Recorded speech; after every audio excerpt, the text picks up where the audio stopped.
Hey,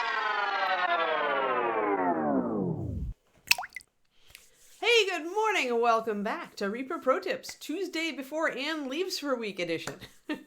Hello, everybody. Welcome, everybody. Hosted by me, Anne, and of course we have disembodied hands, Quindy, Justin, and John, and I totally derailed my intro and I don't care. And hey, little black squirrel. Hi, little black squirrel. Hi, everybody. Yeah, I could have used more caffeine, I think, really. I don't know. It's a meh. I can only be perfect with my intros so many days, Quindy. So many days. Like, then there comes a day where I'm just like,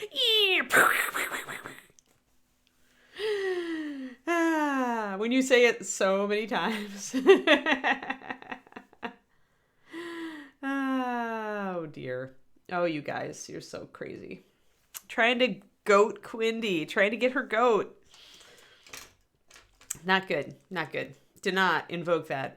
Yeah, see, you'll get the fist. You'll get what Luca gets every time he streams. You.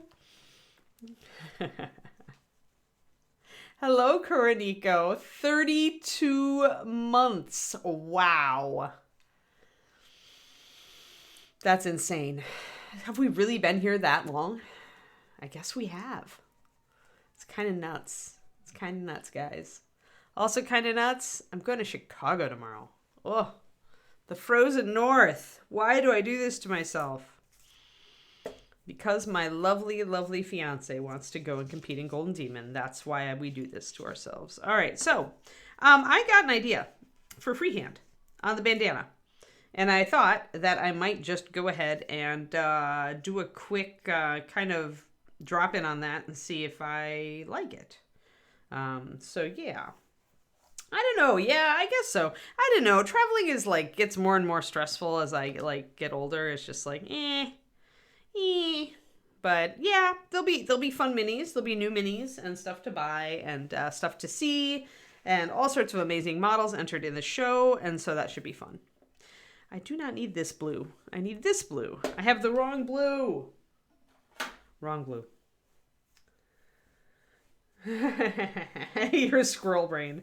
Your cats are the ones. They're like quietly whispering into your ear, you know, Kuroniko. They're like, resub Anne. Resub Anne. I decided, actually, Grey Wolf, and it is, of course, totally possible to change your mind as a human being, that I might do a really subtle pattern. Because I was thinking I needed the red more places. Because I don't have a lot of good places for the accent color. And freehand is totally like a way you can do that.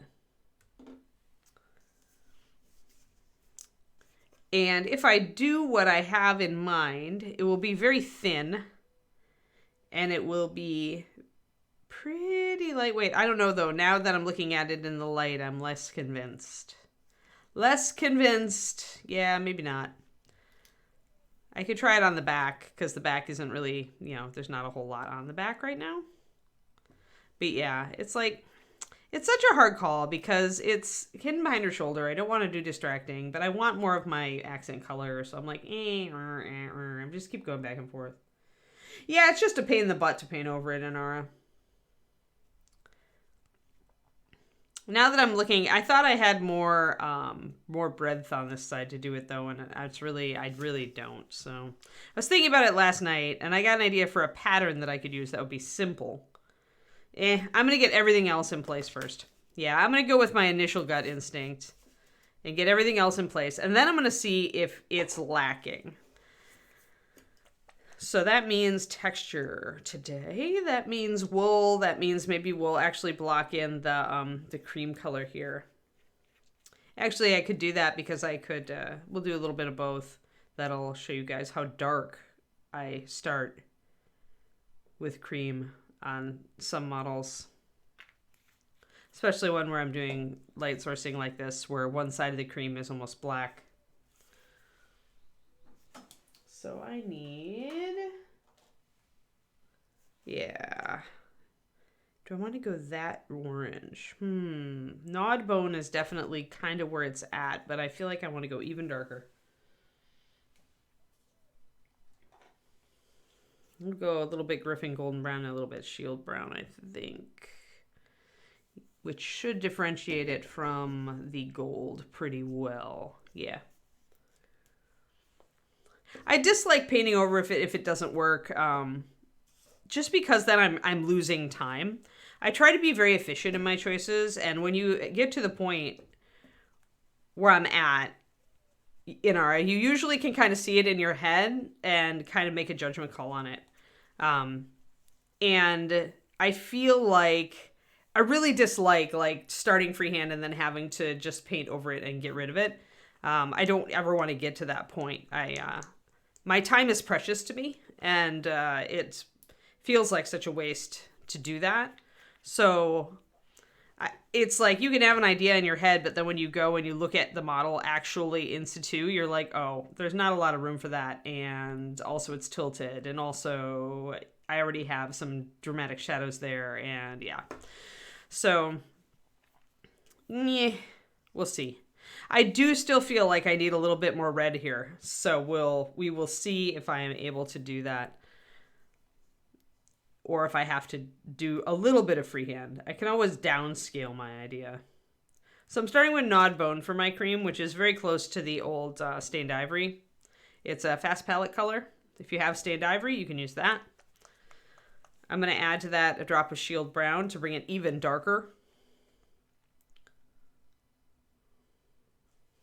I'm doing Shield Brown because I don't want anything that's too warm or orangey. I thought about just going straight up to Griffin Golden Brown, but that is so orange that it would immediately have oranged out my cream. So instead, I'm going to start with just a drop of Shield Brown. I'm going to see what color that makes. I also kind of like the transitions I got with my wet blend on the bandana last time, so that's another reason that I wouldn't just go in and mess it up and then go, oh, I can just repaint it. I find that the more other parts I fill in on the model, the more I can make a educated choice, and the less likely I am to waste time. Because let's face it, we all have more models to paint than we have time to paint them.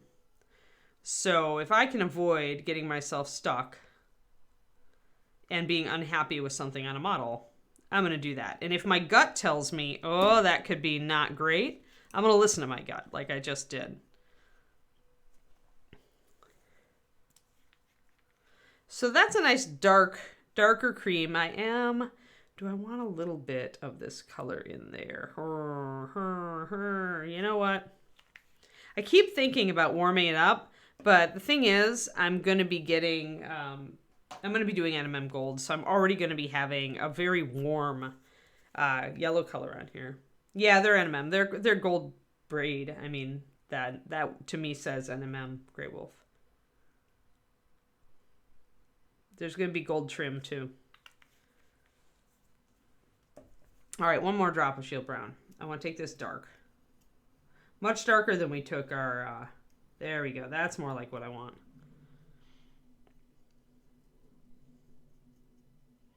That's a pretty dark cream. So that's about a 2-to-1. 2-to-1 Nod Bone to Shield Brown. And once again, Nod Bone is very similar to Stained Ivory. If you have the old Stained Ivory, you can use that. But I personally like Nod Bone. It's a little bit warmer. I think if I had to choose between the two at this point, I would choose Nod Bone.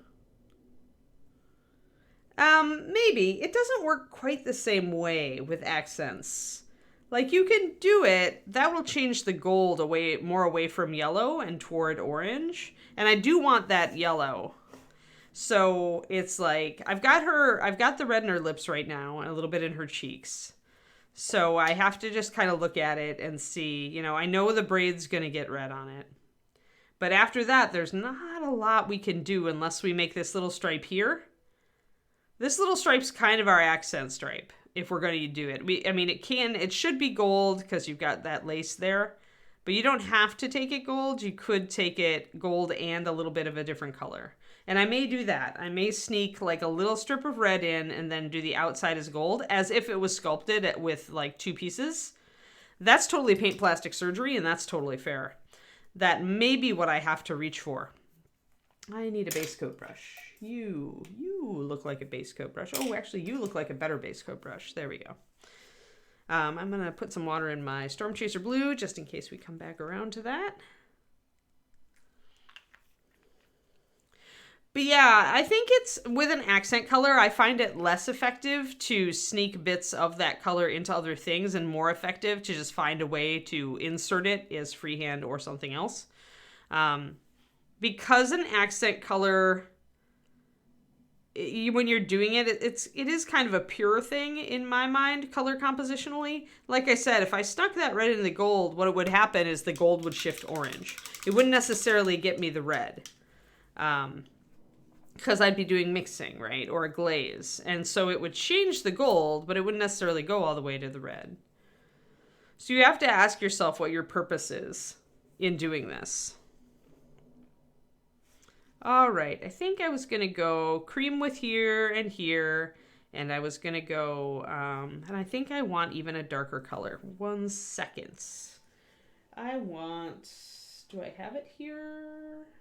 Did I bring it back in here? I did. I wonder if this will work. Kind of want to go darker over here. So I'm kind of grabbing some 6 purple. I'm going to mix it with brown and try to make an even darker shadow color for on this side and do a bit of wet blending. And the reason that I'm grabbing with 6 purple is that the cream is definitely a yellow, but I also don't want too much purple. So I'm going to mix it with brown and make kind of a bruisey color ideally. And the brown I'm using is russet because it has a lot of yellow in it. Therefore, it should neutralize the purple. Oh, going to need more purple. Russet brown is too powerful. It actually is. It's very high coverage for a reason. There we go. That's bruisey. I like that. I could have used bruised purple, but I chose to just mix. So that should be good. A little bit of water. But yeah, if you had no other recourse for your accent color, you could try just sneaking touches of it into the gold and in a couple of parts, keeping it really vibrant, and see if that worked. Some painters could make it work. It's not my shtick. It's not my shtick. Like artificially punching colors in where they don't make sense isn't really what I go for. I try to find logical ways to use them instead, which maybe makes me a little bit more predictable of a painter, maybe a little less spontaneous. So it's all up to like what your personal goal is. Always, as always, it comes back to what your personal goal is as a painter. So as I come in here, then I'm gonna be kind of doing a wet blend with this purpley color and the cream. I'm going to go just right over these little eye bits where we're probably going to do gold later. Going to go all the way down to purple in the very dark shadows. Going to bring it back this way. It is reading as very purple right now, but that's all right. I may have to bring in more brown. But this is all a grand experiment, so we're just going to run with it.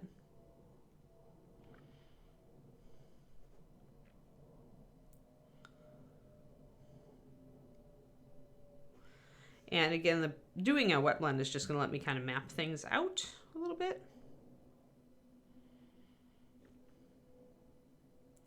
It gives me a rough blend to start from that I can then double down on if I like it.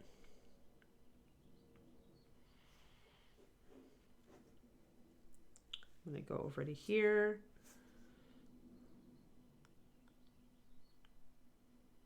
This gets a much more saturated, not as shaded. But I am going to throw in some of the purple.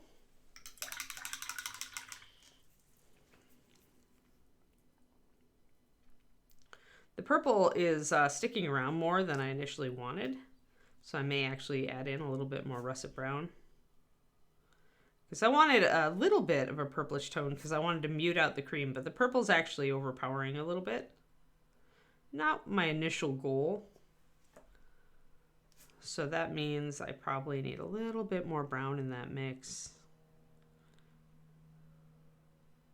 I'm using a Reaper Klinsky for this, by the way. Reaper size 0, which is a very utilitarian size for wet blending larger areas. It has a good enough tip that I can control the paint. It's broad. It has a broader body than I usually like in my brushes, see, but it's not a wedge or anything. It's just a fatter round. So you won't see me use it for a lot of painting, but on wet blending, it's quite good because I find that a thicker brush for wet blending works better for me.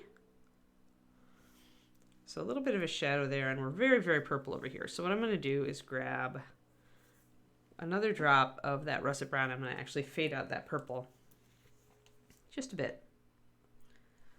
And maybe I'll do a 50-50 mix to test it, which I could have done. If you're not used to mixing and you don't want to just start wet blending without seeing what things look like, then you can just do that. You can just mix the two together on your palette and it'll give you an idea whether you're going to get a weird color or a color you actually like. So now it is more of a volcano brown color. And I'm going to do a little bit of a mix on my palette and see what they make. All right, that's a little better. That's a bit of a softer beige. It's not purpley, not as purpley. So I think that'll work. And if I like this cream color, I'm going to hit everything with it and block it in with wet blending, including the feather. I usually like to start with kind of a cream color with feathers and then add details to them. Like the ends are often dyed and stuff like that. So I don't want to make the feather a bright red, but I can put red elements in it to, again, repeat the accent color. Unfortunately, this is all on the same side of the model. So that was another thing that made me rethink my freehand idea that I had this morning, is that I know that part of these feathers, probably the far tips, are going to be red, or maybe I'll have to put it up here. I know that's going to be red. I'm like really split now. When you have an accent color, you don't necessarily, it's an accent color because you don't want it to be a main player. So you got to watch it. And it's easy to forget when we don't put the hat on that there are areas that are going to be red on that hat. So we can still kind of screw ourselves up that way. All right, let's try this again now that we have less of a bruisey color going on. More about, yeah, that's a warm, more warm. It's more like what I wanted.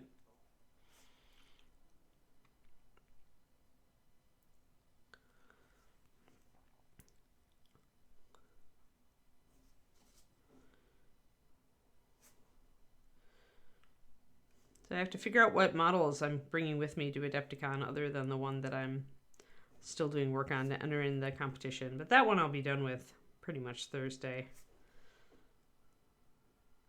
Tomorrow is a day of travel, and since we're switching time zones, it's not a fun one.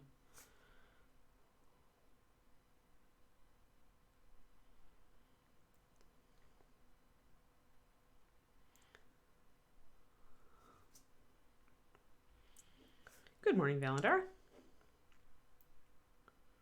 We're just getting some of our cream blocked in, our shaded cream. Yeah, this is reading a lot better. I like it better. So we'll get rid of this purpley streak over here. Boom. Wipe it out with some warm brown. That was easy. And now we'll paint over it.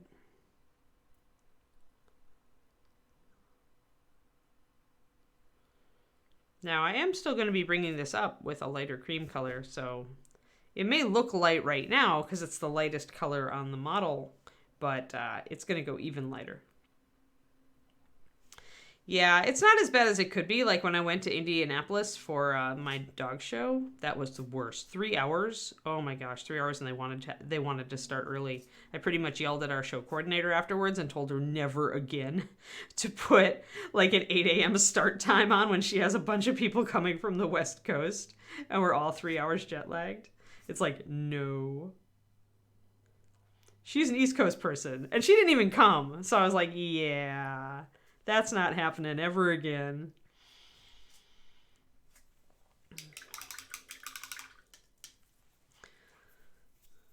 So we are There we go. So that's pretty good. That's pretty good. I like this. I like it.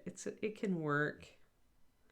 It's unusual. This is reading a little wonky right now, and the reason that it's reading wonky is everything else here is fairly saturated. Like, we are using muted blue, and I did mute my teal a little bit, and the skin tone is a muted color, and the hair is a muted color. However, this is really grayed out, and so notice how it doesn't look attractive right now. That's what I mean when I'm saying when you've got vibrant colors on a model and you try to add in grayed out colors, really grayed out colors, they don't work. You can see this in play right now. And the reason I'm not worried about it right now is that I know that one, I've got a shadow coming, and two, that I've got, that I'm going to be bringing up this color more. So I know that the muted color is going to fade out and become just a shadow for the cream.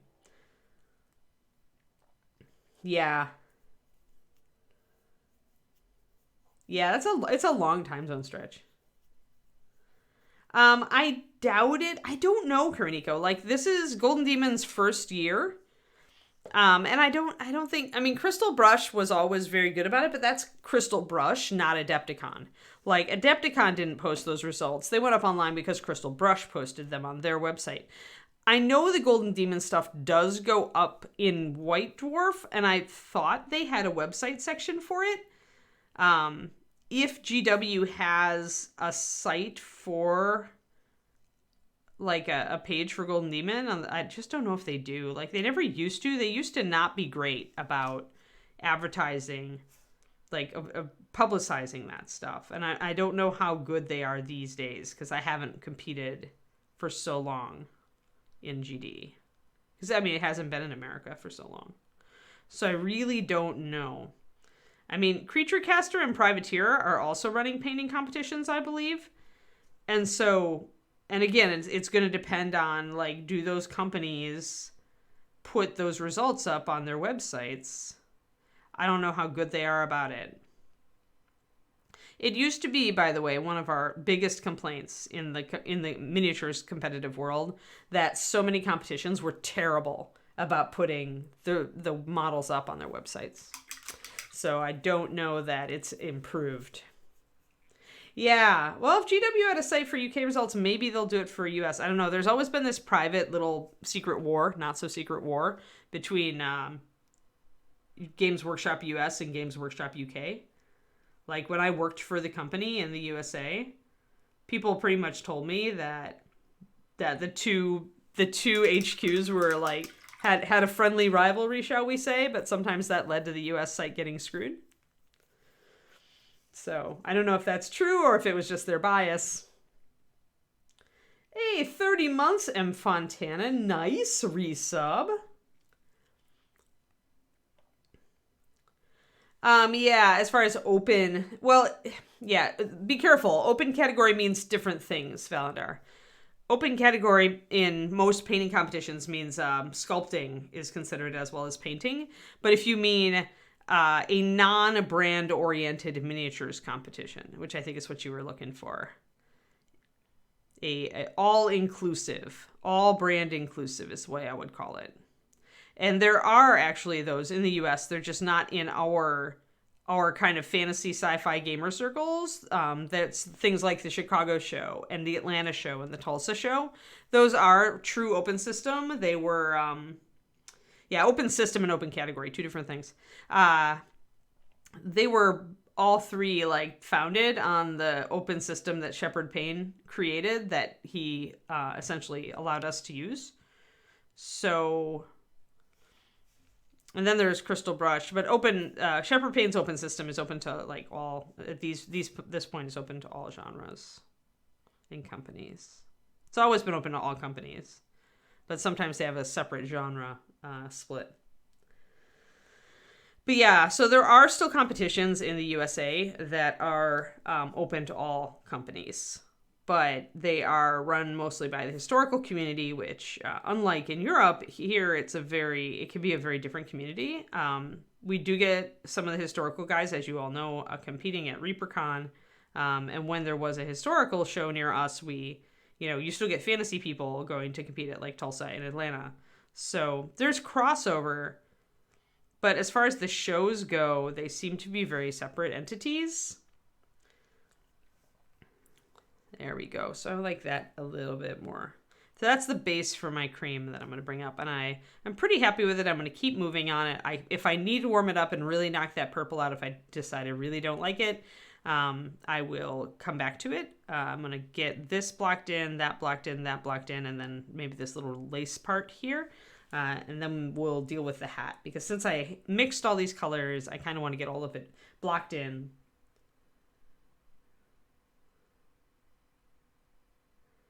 Yeah, that's not run by GW, though, I don't think, Gareth.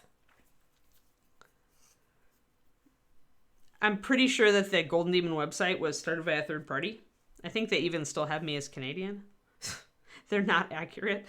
They weren't, if it's the site I was remembering. They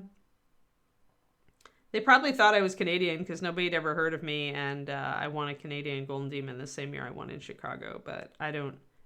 Whoever they are, they never, like, bothered to actually check that.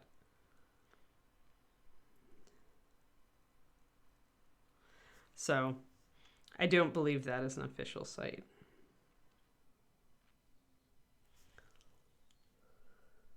Yeah, chat does auto-delete links. Just fans. I mean, they're back when miniatures companies were really not on top of crap. Fans started a lot of miniatures sites that, were resources for the community just because the companies never, did. It's not hard to get the images, to search the images and probably snag them. I don't know that they had permission. I'm pretty sure that GW probably just left it up because why not? It's publicity for your painting competition. But yeah, I don't know if they actually got permission for the images or if they needed it or if they found separate images online or what they did about that, but yeah.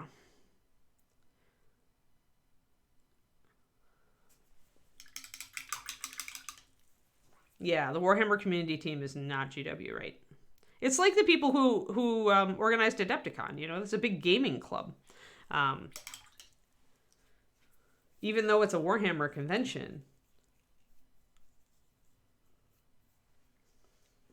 But yeah, it's a fan site.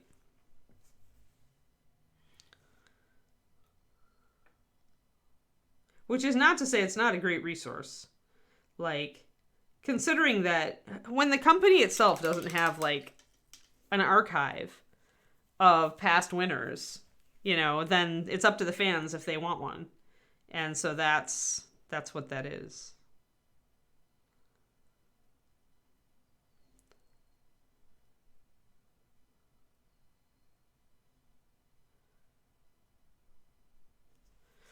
And I just wish that more companies, if you're going to do a painting competition that you want to be, like, world famous, lean into that. But, I mean, a lot of these companies also have so many other things on their plates that are more important, quote unquote, than doing that. So... That's the problem you run into too, is just lack of resources, lack of manpower and resources to put into a project that doesn't directly make money for them. It's a courtesy to the community, which is why you have community people, have people in the actual gaming and painting communities who do this. Because to them, it matters more. And they will make the time when the company does not. So...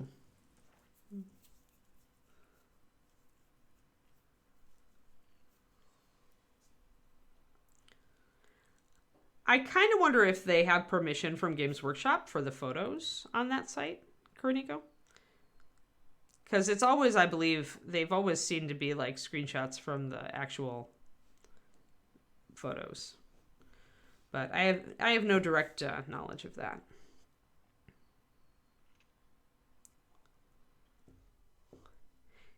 It could also be somebody... there could be somebody involved who's ex-GW, who knows people who was able to get permission. Who knows? There could be anything. Or, like I said, GW could just have left it up because they decided it was good advertising for their company. And if that Warhammer community team does have ties in the company, then I could see that happening.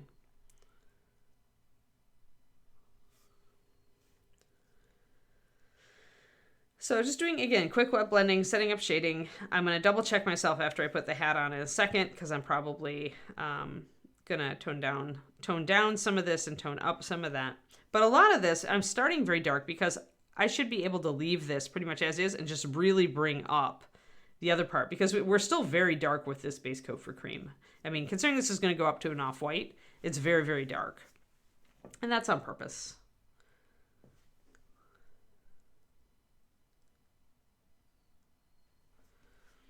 But yeah, so I'm not sure what kind of coverage there's going to be around the Golden Demon. You would hope that there would be pictures up online on GW. You'd hope they'd promote it because, you know, it's the first time in a decade it's been in the US. I can ask when I'm there what kind of coverage there'll be. And maybe post on the Discord, my Discord, or Reaper's Discord, I guess, but probably my Discord, then you guys can spread the word. I never know where to put anything on Reaper's Discord because it's so big and I'm not on there a lot. But we have a painting competitions channel on mine, so.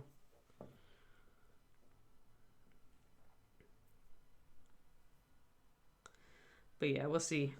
Cross fingers, David has 4 very solid entries, one of which is a standout, I think.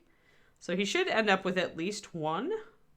But it's going to be a lot of tough competition, so top level people have been working on these projects for, you know, the 3 years since the last, they were going to do this in 2 years, I guess, 2020 or 2019, I don't remember. But it's been a long time, and people have had a lot of extra time to work on their entries because of COVID. And the excitement of it being the first year with Demons back in the US. I expect this GD to be really high caliber. Really, really high caliber.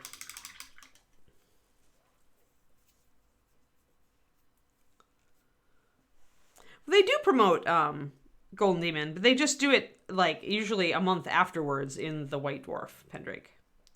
Usually it goes in their print magazine.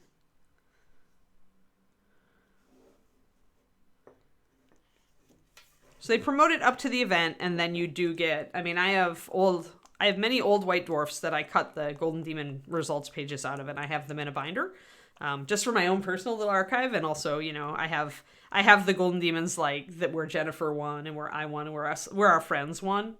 I'm going to get out some Rogue Shadow just to get a little bit of liner on the board here, so I have a dark to crisp up some edges when I go over.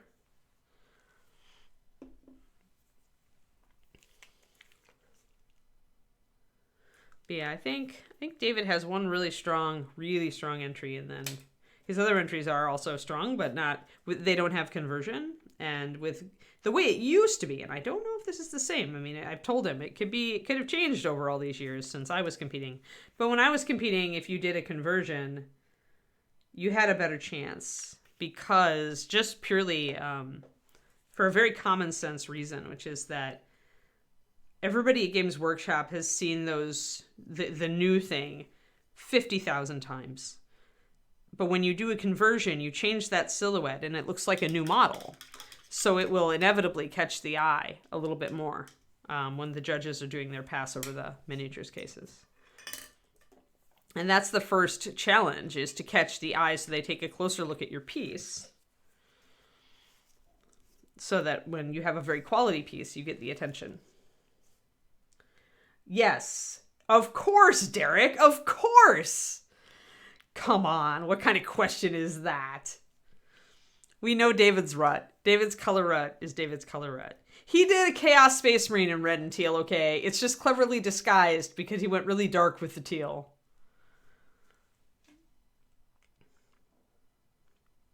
But it's still red and teal. However, his strongest entry is not red and teal. It's actually an color scheme. It's actually this color scheme. It's blue and cream. So I feel like I won there. Got him to paint something outside. He almost went red and teal with it. And I was like, no, that's ugly. Don't do it. So I feel like the color scheme on his high elf is Much more canon and much less David.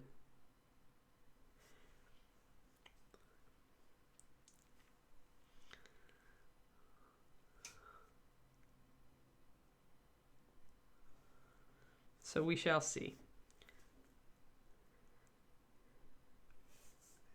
Yeah, normally I would like be totally saying, oh, David will win something. Like just looking at the quality of the work.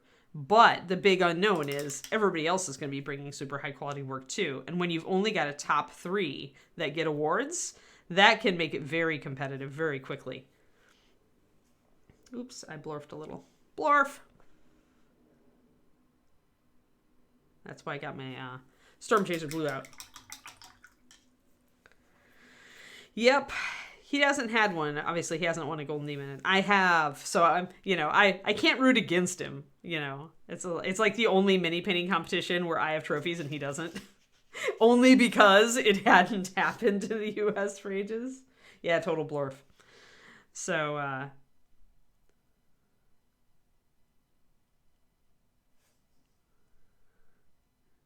I guess I have to root for him, even though it'll even the score on that award front. But yeah, I hope. And then Bryce is going, of course. Hopefully Bryce actually finished his entry. Although, he and David were chatting about it. I think I told him then he should just if he doesn't finish it to the standard he wants it, he needs to just sit on it for another year because the competition is just going to be too high to bring something. Because you can only enter once with an entry. It's worth just waiting and putting the time into it that you want. Because Bryce has been working on this magnum opus, incredible diorama thing, and it's totally Slayer Sword material if he finishes it to the standard he's capable of. So I hope he doesn't rush it. It's exactly the sort of thing that Games Workshop loves to see. Oh, I missed a little bit around around that little gold thing. It's your color scheme. Inara.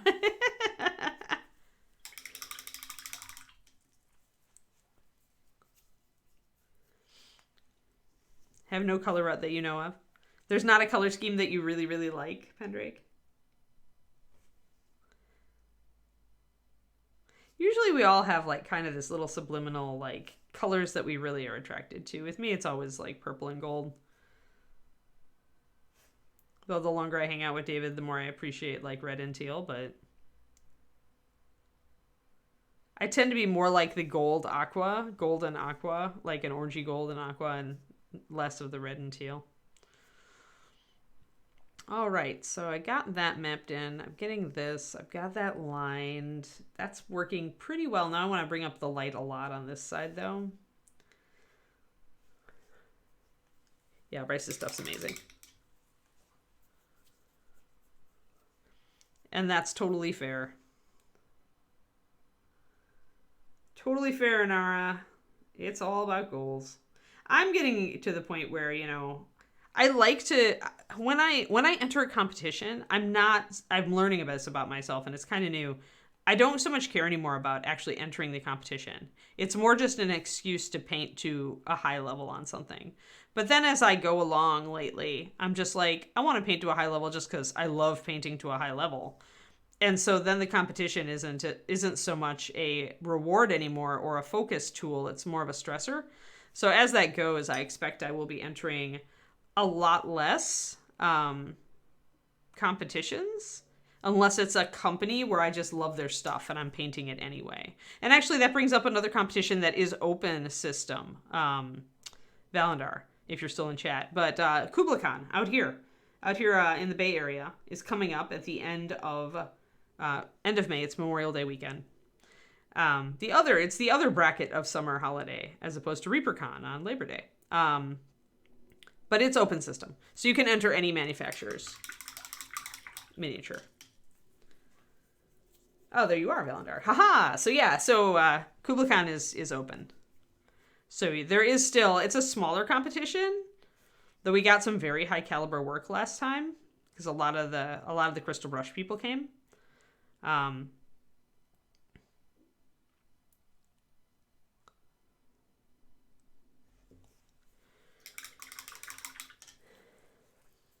It's a really, really good table.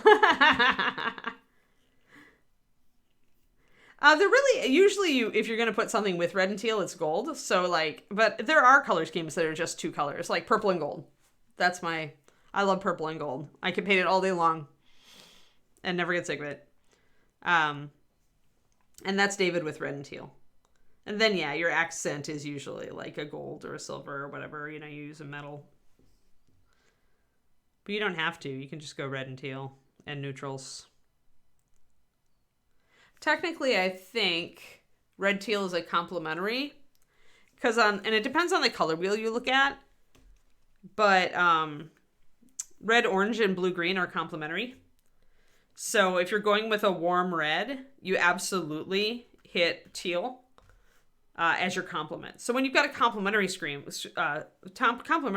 like purple and gold, which is essentially violet and yellow, then you can, it's just a 2-color scheme, right? So technically teal and orange, or teal and red, or teal and red orange, those all fall into the complementary, or just one step off of complementary. So like green and red violet would be the same way, orange and blue, of course.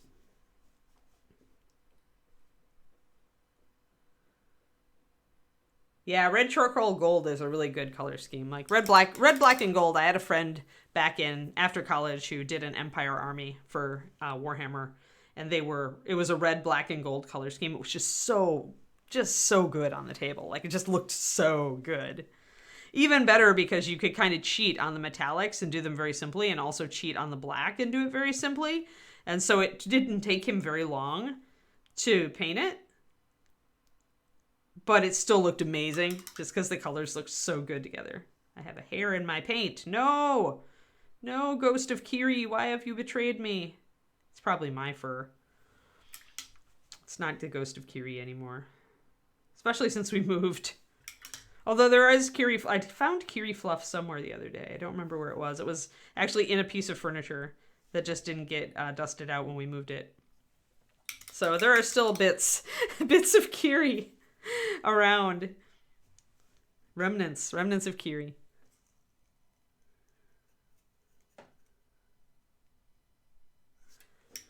So just as a reminder, y'all, I am going to be not here, obviously. Tomorrow I'm leaving for Adepticon with David. And I'm not going to be here Thursday, Friday. And I will not be streaming on my own stream on Saturday because we'll still be in Chicago. And then next weekend is my puppy vacation, where I go and evaluate a bunch of Kiri's great-great-grandkids. I showed pictures on stream yesterday. Maybe I'll show pictures again. Hold on. Let me just get this figured out. So let's get a little closer. So I need to put the hat on. Cat fluff. The fur does follow you. It's fur follows you, yeah. That's a good slogan, actually. Fur follows you. So let's see here. I need to turn off this light because I need to be able to see my, woof, that really did it. Okay, so I've got some, there we go. Gotta get angled correctly. So I turned off everything except my ring light. And I'm still getting, yeah, you can see that the light is stronger on this side and it's duller on this side. So I need to bring up the light a lot on this side and push it back on the other side. Do these tricks with my lights a lot just to double check myself. So yeah, so I feel like this side can come up brighter. No idea what Justin's plan is. Justin is like fictional as far as I'm concerned because I haven't heard from him in so long. Oh, and here's I forgot that I brought my entry for Privateer in here. I've been working on him. The fur is pretty much done at this point. I need to do the necklace and still a lot of work on the metals still, I think. The metals are nice and dirty, but I'd like to work on them a little bit more. I think they could get better. So that is my Privateer Press entry. It's the only competition I'm doing. Alrighty. Let me see. Where is my puppies? Just real quick puppy pictures. Because I know you all love puppies. Right? Everybody loves puppies? Everybody loves Kiri's great-grandkids. Everybody loves the little puppies. There's your puppy. There's your puppy thing. Puppy things. And then wait, there's got to be another cute here. Oh yes, my favorite puppy.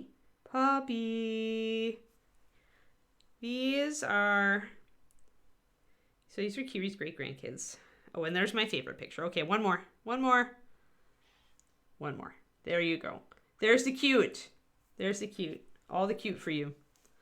So they're 6 weeks old in these pictures, and obviously in 2 weeks I will be going to do their puppy evaluation. We do that at 8 weeks. So that'll be my trip up to Canada, British Columbia, which is beautiful, and I love it. Can't wait. So yes, that's what I'm going to be doing. The privateer press entries will be displayed at Adepticon. I mean, they usually are in a case before and after judging GVD. I don't know if they post them anywhere. I'm not sure if Grandmaster stuff, like I'm not sure how much publicity. I've never entered Grandmaster before, so I actually have no idea. David has. He might know where they advertise them or where they put them, like if we get website, publicity, or if we don't. I don't know. Not sure these days. But yeah, I'm sure Borka won't be the best thing. The thing about Borka is that he is he's a really cool bust as far as character goes. But he is also he's simple, right? There's no freehand on him. I can't do one of my main strengths on that model.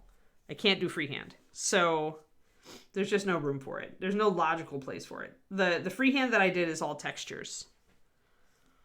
So I'm sure that there's probably Cap Martin or there's a bunch of people who normally enter Privateer who I bet will be able to beat out Borka. But at least I'll have entered something, and I do like him. His skin, I really like his skin. I pretty much just use his skin as a trial run because I have a bust I want to paint as a Frost Giant, and that's the skin tone I wanted to use. So he's practice run for her. Hello, Jotun Wolf Art. How's it going? I'm just wet blending in my base creamy color for my lace I guess it is. It's kind of lacy. It's not really lace until here, but you get the idea. This frill stuff, all the stuff, frills and chills. And we're talking about competitions because I'm entering Privateer Press Grandmaster at Adepticon, and we'll be headed up to Adepticon tomorrow. But yeah, so he's good, and the metallics have been super fun to paint on him, but I will be okay if he doesn't win. I'm just But this model is actually what decided me that I really just shouldn't just paint to enter a competition anymore. I should just paint what I really enjoy, and if it so happens to be enterable in a competition, I should absolutely enter it, because I still do enjoy entering. But I think I'm at the point where I'm beyond working on a model just to enter a competition. I have to really love the model. That's my new thing. Thanks, Jotun. Yeah, I think this year, I think everybody needs all the luck they can get. It's a couple years without this con, so people will have really good entries that they've kept over the years, right? That they haven't been able to enter, and everybody's going to enter all their stuff all at once. So I'm going to take my base coat brush and I'm going to get this shadow in here.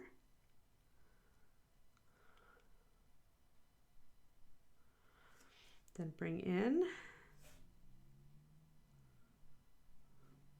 more of my creamy color. Now this is really in shadow here, so I'm not going to bring it up very much at all. No, the pleated stuff is an undershirt, I'm pretty sure. Usually you have a frilly shirt underneath and you've got the coat over the top, but they're going to be textured differently, but I'm still starting with the same color because I want all the colors to go together on the model.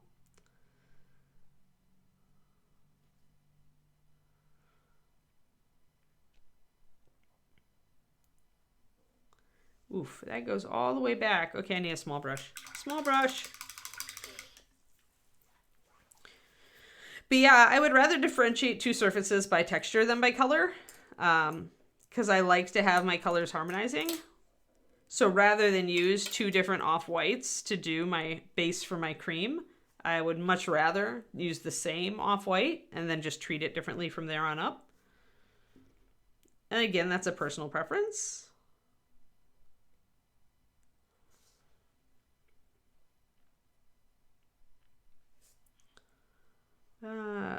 This just goes all the way back.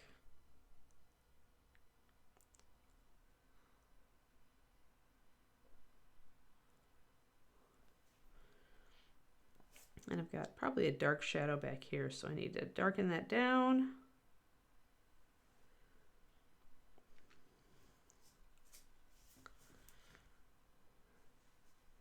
But yeah, you could certainly use two different off-whites to differentiate different cream-colored fabrics on a model if you wanted to. Just make sure that you differentiate them enough that they're not going to clash or confuse the eye.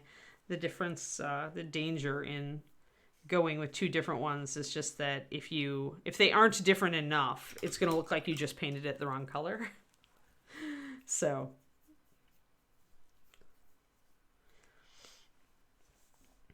also always keep in mind, like, viewer expectation.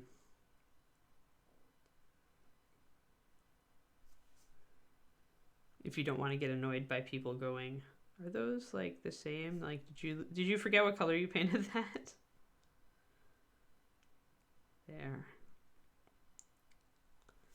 There we go. Got some color on that.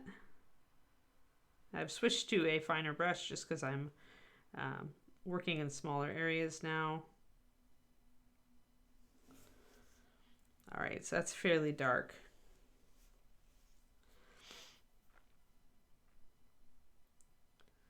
But yeah, I'm actually more excited almost to have just time to sit and paint and chat with people at the con. So I'm kind of excited about the models I'm bringing with me. I decided I would bring Noli with me. I don't know if I'll actually paint on her there or not, but she'll be my alternate because I still need to work on her hair. So I might make myself work on her hair a bit because she's close to done. If I just like knuckle down on her for a few days, I could get her done. As it is, I'll have finished 2 models heading into this con, which means I can buy a new mini. So I'll probably buy something from somebody at the con. I just haven't decided. Usually it's pretty random, like models that I noticed there. I don't really want to buy something new from Creature Caster because I already have 2. Both of them not done, one of them partially done. So unless there's something from Creature Caster that just yells at me that I must paint it, I probably won't buy something new from them. Although I do love their sculpts. So yeah, we'll see. We'll see what I might want to paint. But I'll totally buy myself a present while I'm there.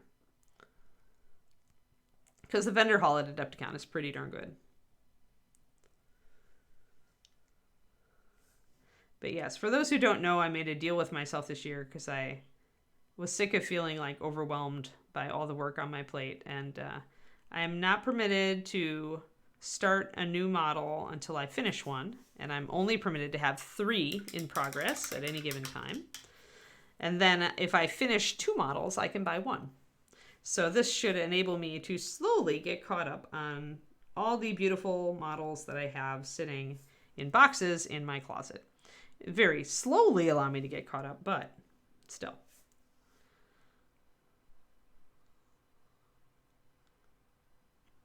That's kind of the goal, is just I want to get the mountain of stuff in my closet kind of pared down.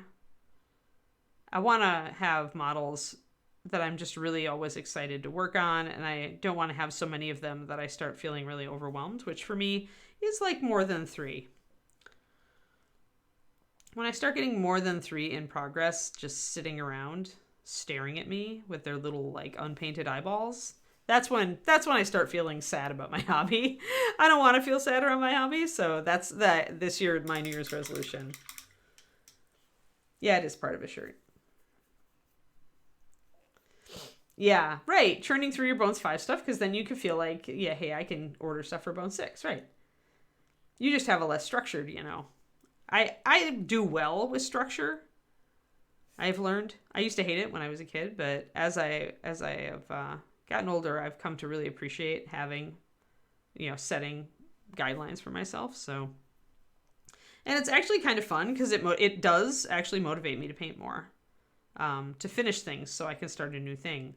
Okay, I just got the Samurai Girl bust is the other bust I'm going to be bringing from Mindworks. I'll be bringing that to Adepticon just to work on. I'm super excited on that one because her concept art has just like she's kind of cheesecake. She's a samurai in a bikini, but but she has animal ears, like fawn ears on her helmet. And in her concept painting, those ears are just part of the helmet. But I'm going to paint her like an animal person. So I'm going to actually paint her like a deer, like a deer person.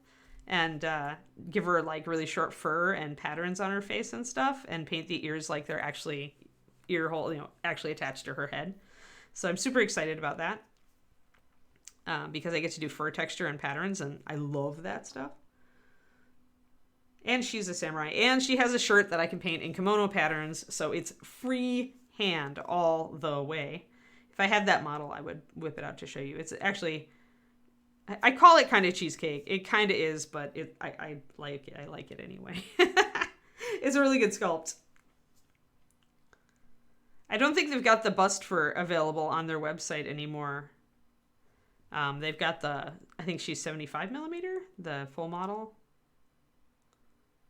Maybe they do have the bust available. Yeah, exactly. Do things that make you happy. Yeah, I mean that's fair, Big Apple. It's only when I started not being happy with the results of doing things to make myself happy that I resolved to do this.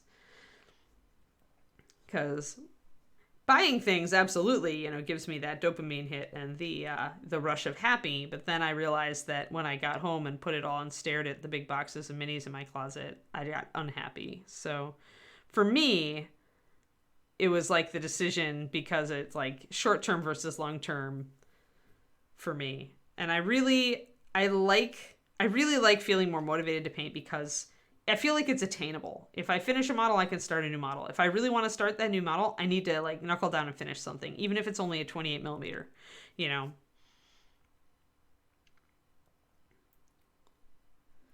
So I'm enjoying it. It is helping. It also is really helping with my focus. Like, because, a lot of us are a squirrel when it comes to new models. And so it's helped with my squirrelism. Hey, Ultra Squid.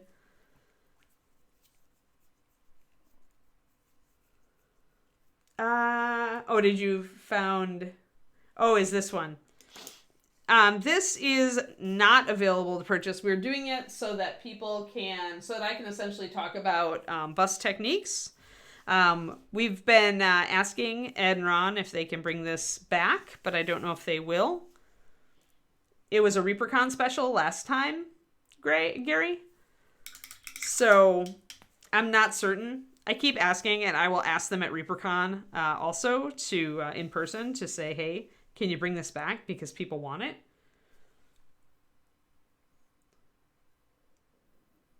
Oh, yeah, Agent Marvel. Big time. Yeah, the pile of shame being minis that you're actually excited about makes a huge difference. All right, so now I'm going to bring a little bit more cream in because this side of the model is much lighter. And I'm going to start also I'm going to mix up a pile of gnawed bone without the additional brown in it to start bringing up the cream. I need to do the little lace bits here, however.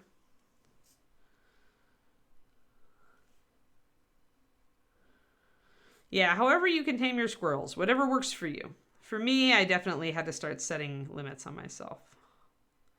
And I'm much happier because of it. But David could never do like what I do. Like, he's just like, you're crazy. Like, he doesn't even. He sets no limits on his hobby, and he doesn't bother feeling bad if he's got like 20 models all in progress. Whereas that would like just make my entire brain just freak out. Completely. So it's all like what your mental's like, right? For me, I feel like I just have so much on my plate with everything I'm doing, with the Patreon, with my writing, with the nonprofit I help run, all this kind of thing, that unfinished projects, even if they're just miniatures on my table, just make me kind of quietly freak out. So my rule that I must finish a model to start one and that I couldn't have more than 3 in progress at any given time, I suspect is just like a reaction to that quiet panic. Oh, they did bring it back a few months ago. Yeah, it's gonna sell out immediately. Yep. Well, if they brought it back once and it sold out like gangbusters, then let us hope that either it shows up in Bone 6, which would enable us to purchase a lot of them, or that they do manage to bring it back again in resin. I would suspect that bringing it back in Bones 6 would be a better solution. You could bring it back in like Bones Black or Bones USA and make it higher quality as far as plastic, as high quality as the resin. It's also got very big details, so it actually would translate to Bones material pretty well. And that would enable us to order like thousands at a time instead of just hundreds. Because our resin shops, you know, it's not the fastest production usually, so makes it, when you've got as big a following as Reaper does now, it makes it hard to keep stuff in stock if you only have a few hundred copies. I'm going to bring in and line around these little stitches here, just because. Bring that out. Oh, was it Quindy? Yeah. Yeah, it would be nice if they brought it back.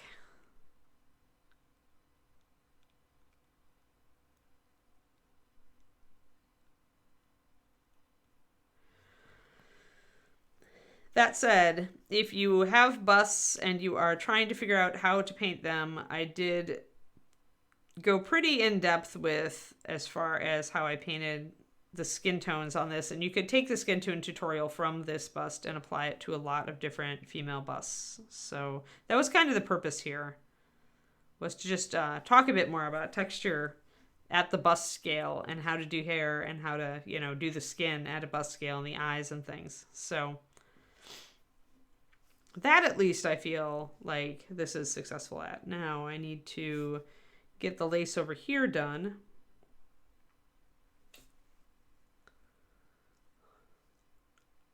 Oh, wow. Granito, funny.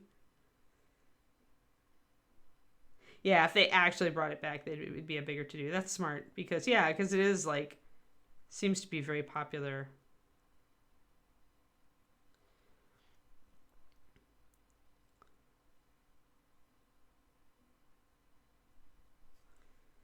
There we are. So going with the darker kind of taupe color over here, going to go with the lighter color over here for the lace.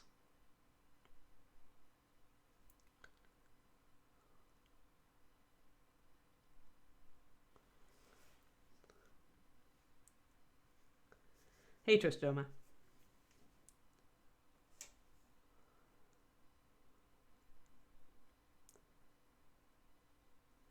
Yeah, I'm going to be traveling on the day that Reaper launches Bone 6, so I'll have time in the airport to sit and watch it. I'm excited to see what's in it. I need to touch base with Ron and tell him I haven't gotten the head and legs for my dragon yet. If he wants me to paint Bob the dragon purely as Bob on stream, that would be kind of silly, if you know what I mean. All right, so we got our little lace bits here.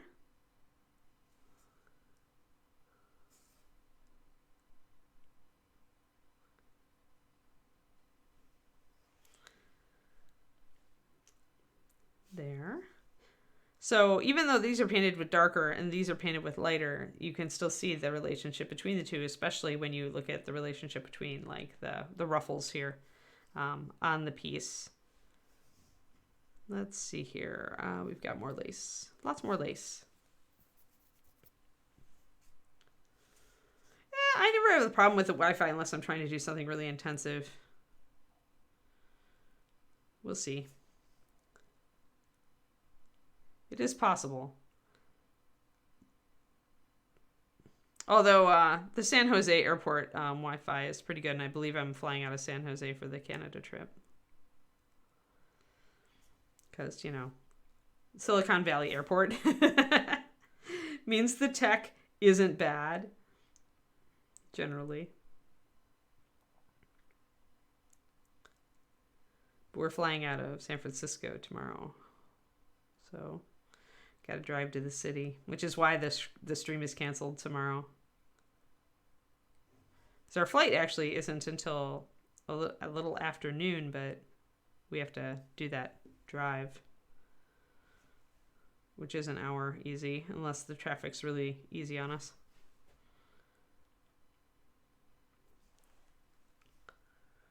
Okay, get that.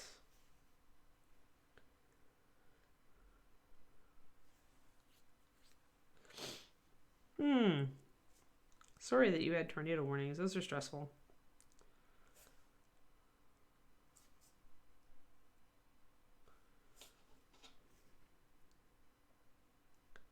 Yeah, long time ago, I bet.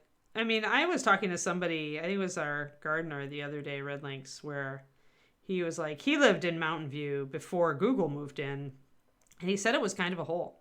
Like, there was a lot of gang activity and stuff. And then when Google moved in, like, everything got cleaned up.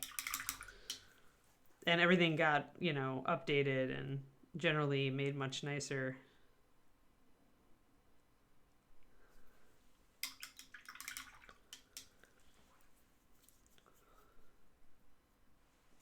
But yeah, San Jose Airport is, I really like it. I like small airports, though. When I lived in Wisconsin, I really liked the Milwaukee Airport. It's very little and very friendly, and it has a very, very, a used bookstore that has been there forever. That's actually a really good used bookstore.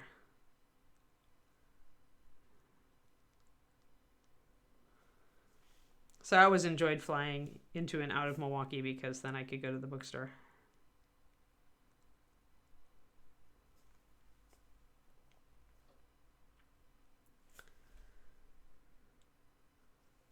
Oh yeah, I don't know if we've even...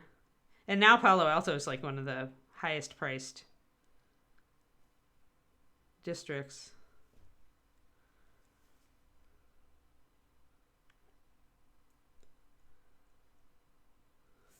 I think Palo Alto is really where because it's right next to Mountain View, right? Sometimes I get the surrounding suburbs mixed up. But that's where a lot of the good restaurants are now. Oh, yuck. That's not good. Yeah, I mean, I remember the tornadoes in Texas. I still have a picture of one.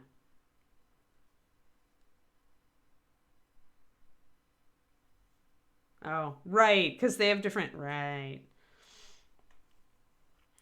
They have weird namings around here sometimes. Carinico. Yep. Yeah, the weather's listening, Carinico. You should never be too jubilant about your wonderful weather.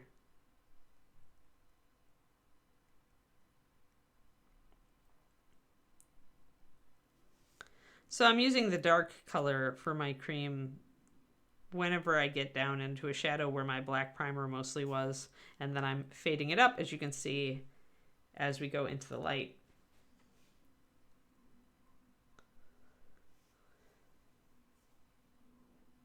I like the downtown of Mountain View now. You still have some local restaurants that have been there forever, but you've also got like some new stuff. And I'm hoping that they, when they made it when they made Castro Street a street mall during the pandemic, they haven't switched it back. And we're kind of hoping that they'll just decide to just keep Castro closed off for half of it and keep it a street mall.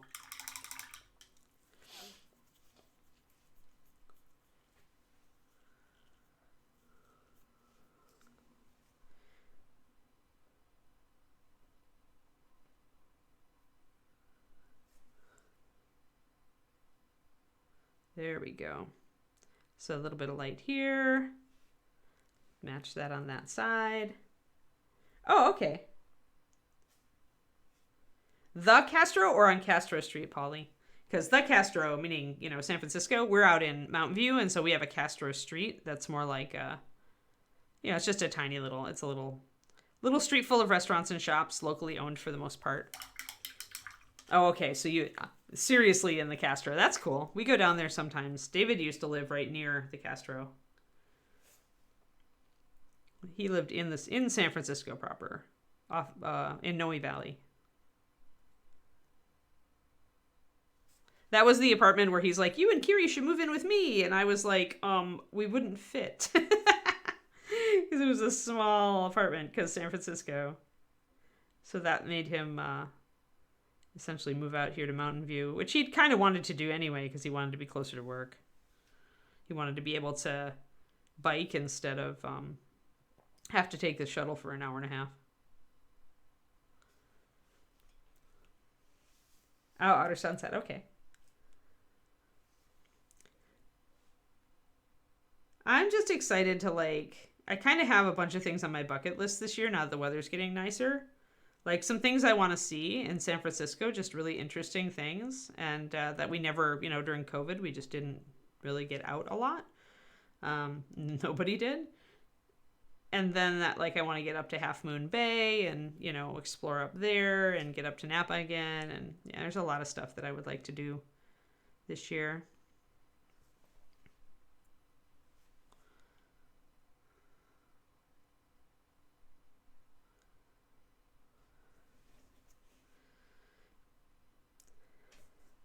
And then after we get our doglet, I will be looking for doglet friendly areas to go and hike around and do stuff.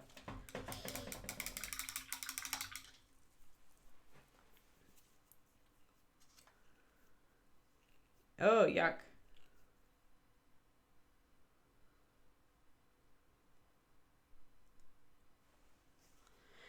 Yeah, we'll see if you still get the full brunt of that storm or if it's blown itself out a little bit, Quindy. Hopefully you don't get as much.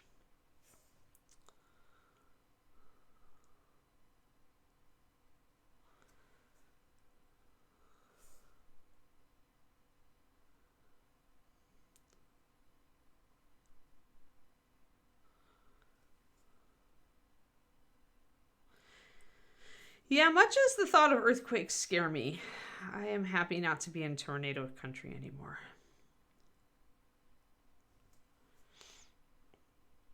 I remember having to, like, when the warnings came down, you know, and we had to, like, I had to grab 2 dogs and put them in one closet, grab another dog and put her in a bathroom, and then grab the 4th dog in the other bathroom with me to hunker down until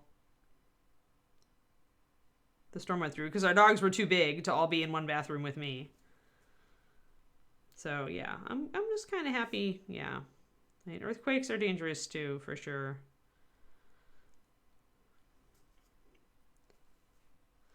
But I think as far as natural disasters go, tornadoes have always made me a bit anxious.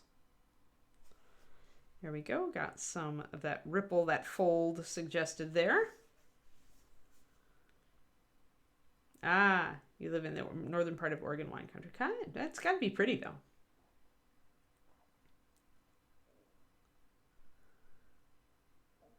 I see. Yeah. Quindy. Well, good. Fingers crossed. Yeah, I taught a painting class in Napa a couple years ago before the pandemic, when David and I had just started dating.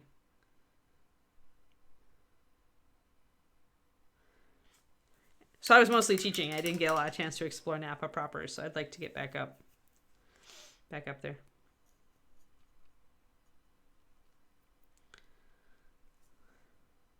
So yeah, what I think I want to do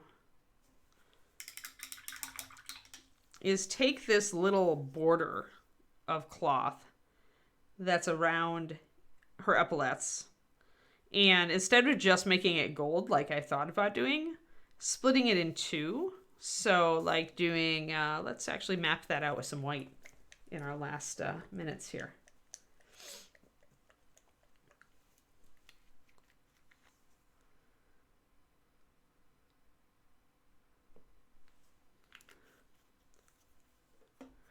So you don't need much room to do an accent color. You just need a little bit. Yeah. I'll do a 2-to-1.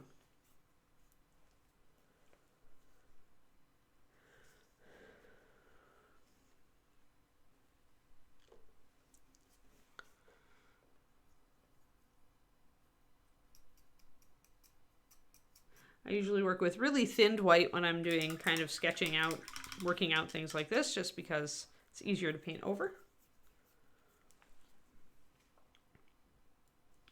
Got a little bit of hair on my brush here, lint. Obviously I am shedding. So I'm thinking instead of doing one broad thing, I would do 2 stripes. Like, so I would essentially split this into 2.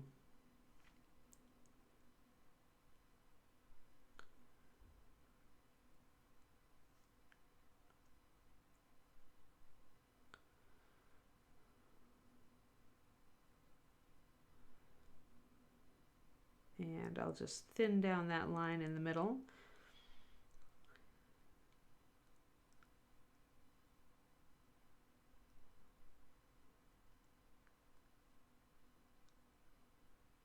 And do this so that that outer one is gold and the inner one is red.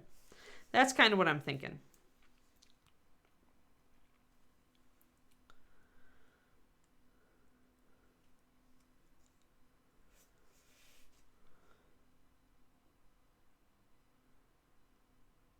Hey, Quindy got like blown halfway across the country in a storm before. I'm pretty sure she's on it. Remember when she had to like, you know, walk back across the United States after she got blown out of her house?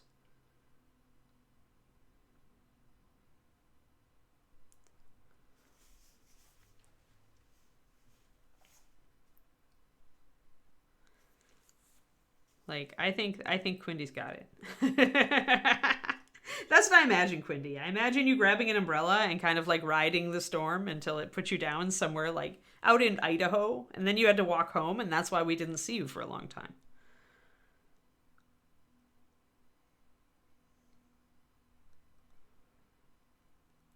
Like a storm riding Mary Poppins, you know?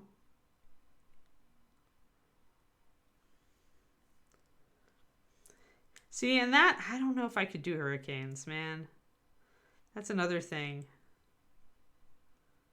Although, you know, I have been through a small earthquake, and they are scary.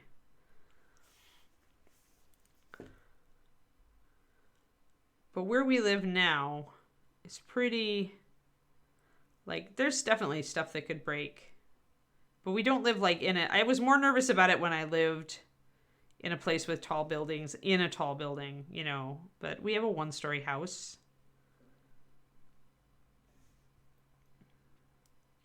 And everything around us is short.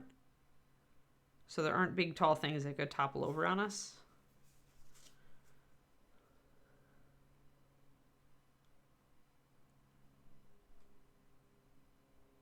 So it makes me feel a little bit better about earthquakes.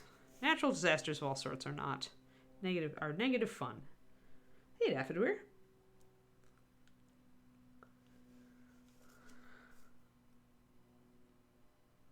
You are a badass, Quindy. Make no mistake.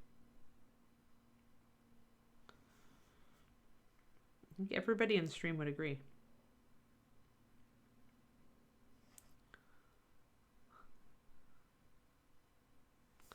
Alrighty, so I've got my stripes back here. I think they're going to work. Maybe they won't. Maybe they will. Unlike with doing a complex freehand pattern, these I'm willing to paint over because it's not as much sacrifice of time. And we'll do the same on the front.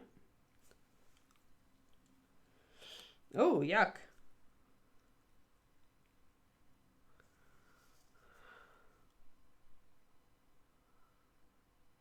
Yeah. That does not sound good.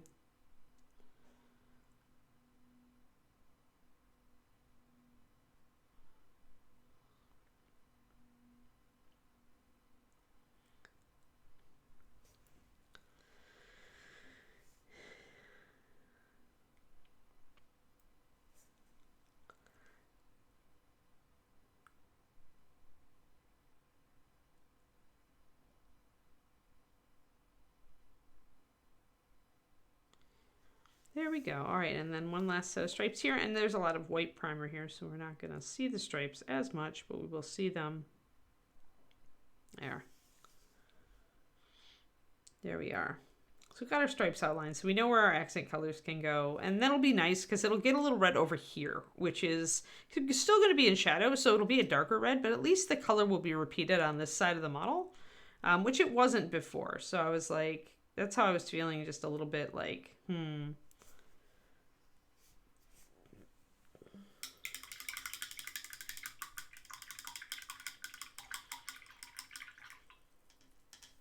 Well, I mean, the mountains there are on a fault line, aren't they? Like that range of mountains when you go across the Great Plains and you start hitting the foothills, isn't the I forget what the fault is called, but isn't there a big one there? So it's not like you're far from one when you're in Colorado.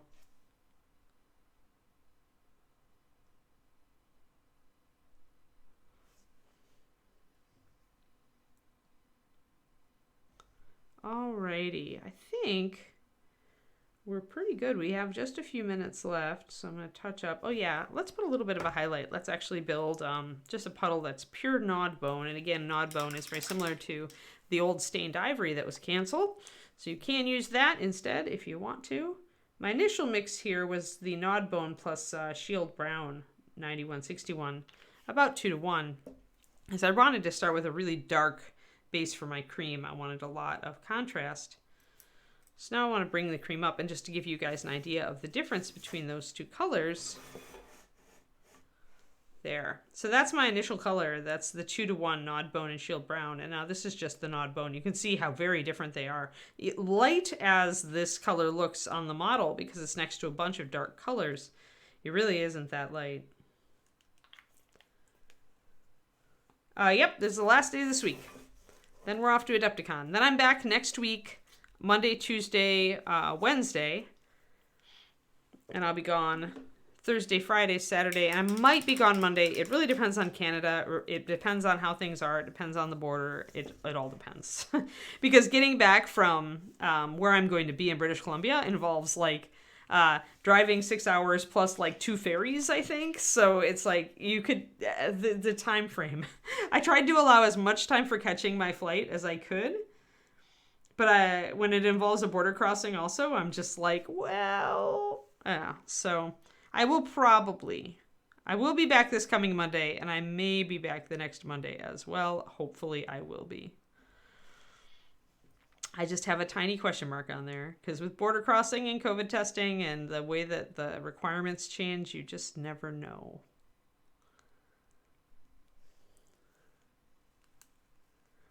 Yeah, do we have a crow's nest today? That's a great question.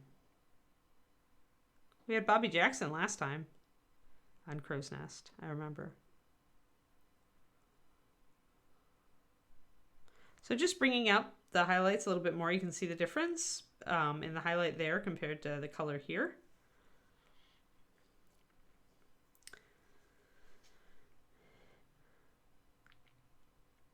And I'm not really doing texture at this point because I'm not at that point with the highlights yet. Yeah, we'll both have an entry. He'll be in a different competition than I am.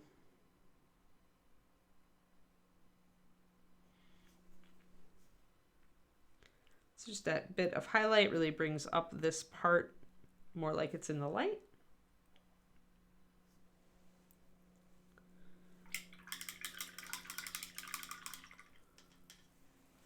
All right. Oh, Ron is the guest. Yes, you can all tell him that this bust needs to come back in Bone 6 as a level in Bone 6, right? Got it? Angelica Fairweather bust needs to be in Bone 6. He can still do that. If he's desperate for more levels, he should do that. I tell him to get Anne's dragon still needs a head and limbs. I also need to decide like what kind of texture I want to do on the ruffles here, if any. So I still need to think about that.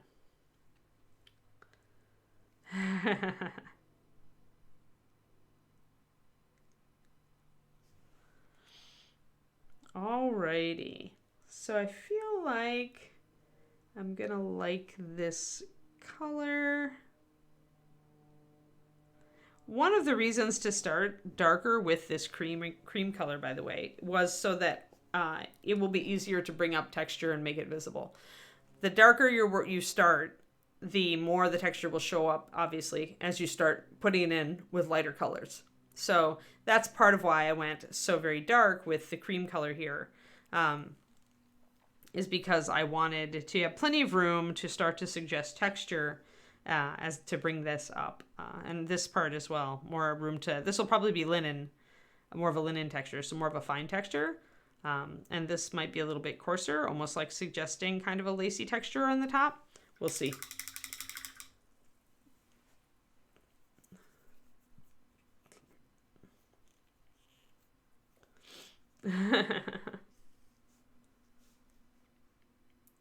You guys are so funny.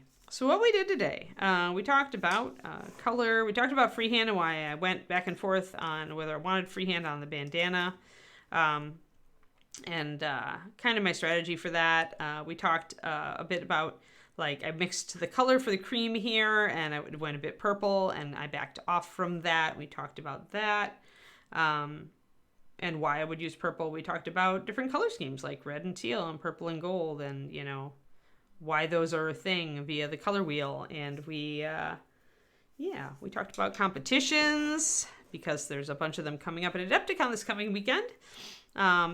So that is what we have done today, and we've blocked in our lace and a lot of our off-whites, so I'm feeling pretty good about that. I am going to have to make a note on the colors I used for this, because I still have to do the hat. We didn't quite get there, but that's fine. She's really piling up index cards, by the way. At this point, she's got a lot. So a lot of mixing on this model. I'm doing a lot of mixing. So I've been keeping track of what I'm doing. So that is what we did today, and this will be my last day this week. Again, I will be back on Monday with news about what we've all won. I may also text my Patreon while we're at the, while we're at the show. But yeah, thanks everybody. I hope you all have a lovely rest of your week. I'm kind of looking forward to a few days of just hanging out, painting, and looking at pretty minis. Alrighty, so have a good one, all of you, and I'll see you next week.